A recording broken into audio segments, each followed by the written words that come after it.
My wife, my abuser. The secret footage. Hello, I'm H.G. Tudor. You may be familiar with a Netflix program that is proving popular at the moment, which exposes the disturbing story of Richard Spencer's harrowing experience as he endured 2 decades of abuse at the hands of his wife, Sheree Spencer. Last year, as a consequence of newspaper reports about her behaviour towards him, which resulted in her conviction and imprisonment, I analysed her behaviours and the interaction between the two of them as part of my Prison Boss Narcissist series. It may be the case that you haven't seen that, but you have watched the Netflix programme, and if so, I'm repeating the series so that you can understand why Sheree Spencer behaved as she did. It'll also give you insight into the mindset of Mr. Spencer and what he's had to put up with and why he did.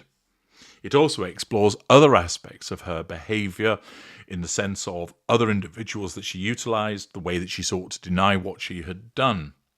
And therefore, I'm rebadging this and repeating the series so that people who might not have seen it first time around are interested in it to learn more about narcissism, and those of you who've happened upon the My Wife, My Abuser series and aren't familiar with my work have an opportunity to access it and, moreover, importantly, understand why Sheree Spencer behaves as she does. Here comes one of the videos in the series for you to provide you with further insight. The Prison Boss Narcissist. Her intimate partner primary source victim speaks. Hello, I'm H.G. Tudor. Previously, I've explained to you why an individual known as Sheree Spencer, who was recently imprisoned for the abuse of her husband, was a narcissist. I explained to you the variety of behaviours and manipulations, narcissistic indicators, that tell us that she's a narcissist and provides an opportunity to look at a situation where the abuser is female and the victim is male.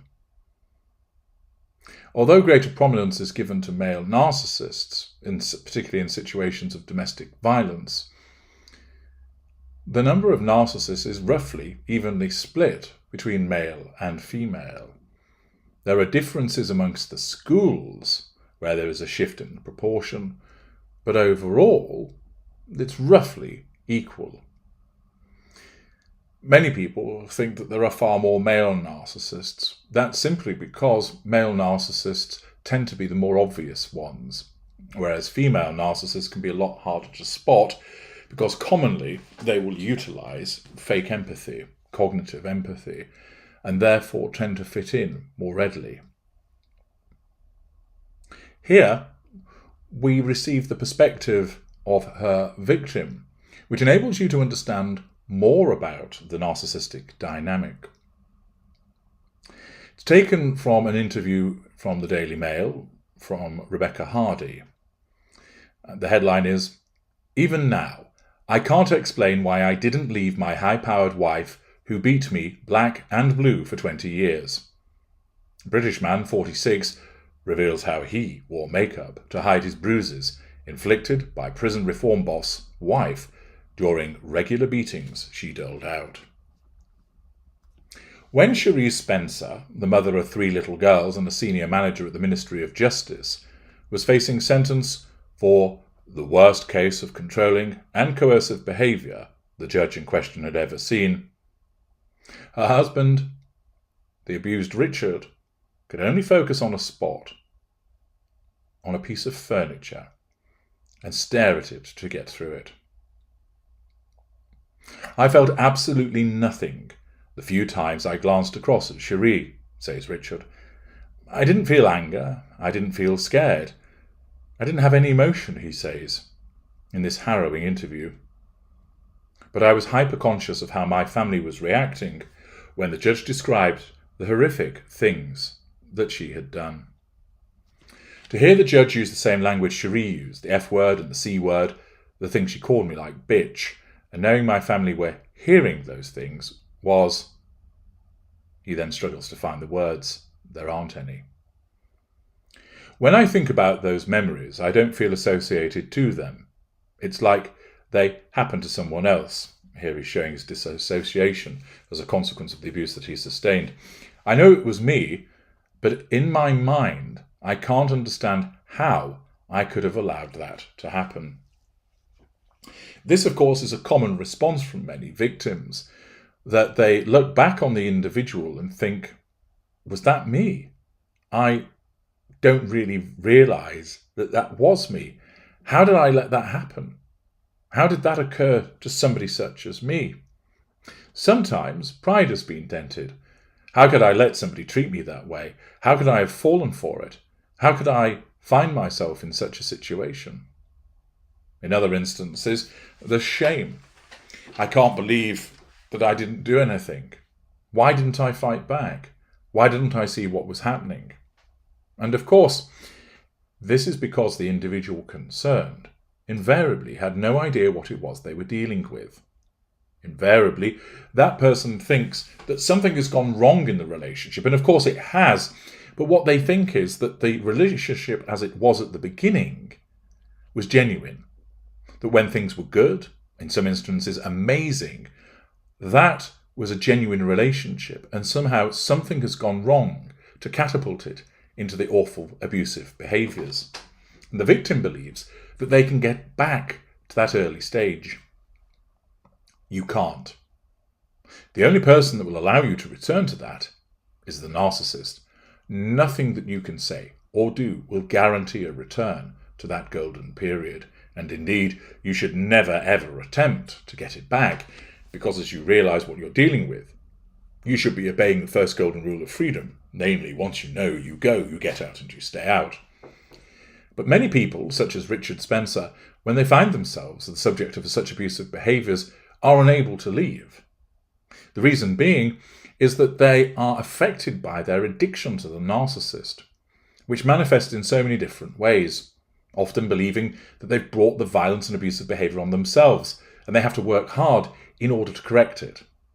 A misguided sense of commitment towards the person, believing that somehow they're broken, they need to be helped, and they can be helped, which of course, as you know, is not the case. In other instances, it may well be a fear of what might happen if they leave, or a fear of not having an income or a place to live. And of course, the presence of children weighs heavily on the mind of the abused victim, not wanting to leave them, feeling that they need to protect them, feeling that they have obligations in that respect to keep the family together. These aspects and many, many more are corrupted by emotional thinking, which causes the victim to stay in a position of paralysis. The manipulations, of course, of the narcissist, the push and the pull, suddenly making everything all right again, duping the victim into thinking everything's okay, so things are calm, there's no need to leave, only for it, of course, to go horribly wrong again. Then, of course, there's the instance of thinking, well, seeing as things were calmed down and got better again, I just need to remember what it was that I did that got it into that position, and I can get it back again. That, of course, is incorrect. As I explained earlier, you don't cause it, the narcissist does, but so many victims experience the corrupting effect of their emotional thinking that causes them to remain in situ, thinking that they can get back to that golden period. Emotional thinking is the enemy within, and what it will do is it will seize on many different things in order to keep you interacting with the narcissist. And one of the chief ways of that is to keep you within an abusive relationship. Continuing with the article, it explains that this is the first time that Richard has relived his 20-year ordeal at the hands of his wife. It's hard to comprehend how anyone could have tolerated 2 decades of such living hell, during which he was subjected to daily beatings, manipulation, physical assault, lack of emotional empathy, and verbal attacks, manipulation, absence of emotional empathy, that left him cowering on the floor in the fetal position. Few could have imagined to look at Sheree, a senior project manager of HM Prison Probation Service, who boasted, to grandiosity, to friends of meetings with former Prime Minister Boris Johnson, that this bewitchingly pretty blonde was capable of such despicable abuse. And that, of course, is how our kind managed to get away with it and fit in. Last week, she was sentenced to 4 years in prison at Hull Crown Court after pleading guilty to coercive and controlling behaviour and 3 counts of assault, occasioning actual bodily harm. Her campaign of violence and intimidation is almost too shocking to catalogue. She spat in his face, belittlement, physical assault, hit him with whatever she had to hand, a bottle, a mobile phone, a TV remote control, physical assault, assertion of control, absence of emotional empathy. On one occasion, she defecated on the floor and forced him to clear it up. Absence of emotional empathy, belittlement. On another, she beat him with a wine bottle so hard it permanently disfigured his ear. Richard, 46, shared some of the videos of abuse which were captured on a security camera in the children's playroom. Sheree's uncontrolled fury is the most terrifying I've ever witnessed. Ignition of fury, heated fury. She threatens him with a knife, threat, drags him to the floor, kicks him, punches him, get the fucking chicken on, get to the fucking shop, she screams. You will learn. He cowers, pleads with her to stop. Ordering around, sense of entitlement, absence of emotional empathy, manipulations. When officers from Humberside Police interviewed Richard at the family's 7-bedroom home in a leafy village near York following Sheree's arrest in June 2021, the investigating officer was so disturbed by what she heard she had to leave the room. She was crying, Richard recalls. He weeps himself now. When the things that have happened to me upset someone else, I feel guilty, he explains, exhibiting his emotional empathy. I just feel that no normal person would have let that happen. And in a way, he's right, because most normal people would walk away at an earlier juncture than stay trapped within the abuse, for the reasons that I've explained. Richard is actually a thoroughly decent, intelligent man with a sort of logical brain that gained him a degree in computing at Leeds Metropolitan University and a position at BT in network design that soon saw him addressing global conferences as an expert in his field. As I've explained many times, however, intelligence is no defence when it comes to dealing with a narcissist, and, of course, emotional thinking overrides this. Yet at home, he was made to feel worthless. As difficult as he finds talking about it now, he is determined to speak out to help as many other people in a similar situation as I can, he says. I want as many people to read about my thoughts and feelings and think, that sounds like me, or that sounds like my partner, because this was so incremental. Once again, this demonstrates, of course, the empathic nature, the desire to heal and fix to help others, perhaps also evidencing part of his saviour trait in order to want to help people be spared from such a situation. We'll continue with the analysis of what Richard has to say as the victim of a narcissist, as it provides you with validation about your own circumstances, an excellent opportunity to break it down and explain various aspects of it in the next section of this video.